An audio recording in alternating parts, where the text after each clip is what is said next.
अभी देवताओं को मैंने आपको बताया था, जब समुद्र मंथन के समय विष पान किया तो उनका नाम नीलकंठ हो गया। विष पीने का काम है भोलेनाथ का।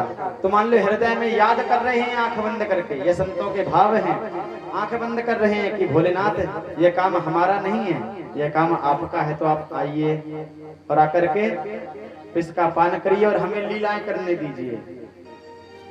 का भगवान याद कर रहे हैं। अलग अलग संतों के अलग अलग विभिन्न भाव हैं। अगर एक ही श्लोक में यहाँ बैठे रहे तो काफी समय निकल जाएगा।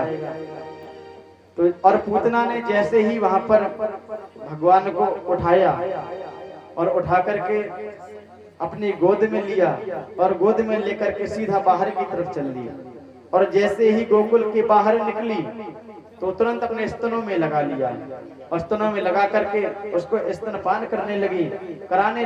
और जब स्तनपान कराने लगी तो भगवान भी धीरे धीरे दुग्ध पान करने लगे। पहले दुग्ध पान किया, फिर धीरे धीरे पूतना की जो श्वास है, रक्त है, उसको खींचने लगे, पूतना के प्राणों को खींचने लगे।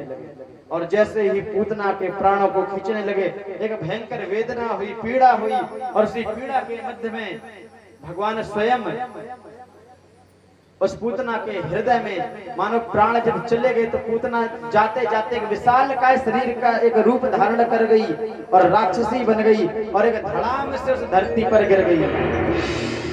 पूतना का वध कर दिया और इतनी जोर की आवाज हुई है ना, आचार्य सुखदेव जी महाराज कह रहे हैं कि कितनी जोर की आवाज हुई है।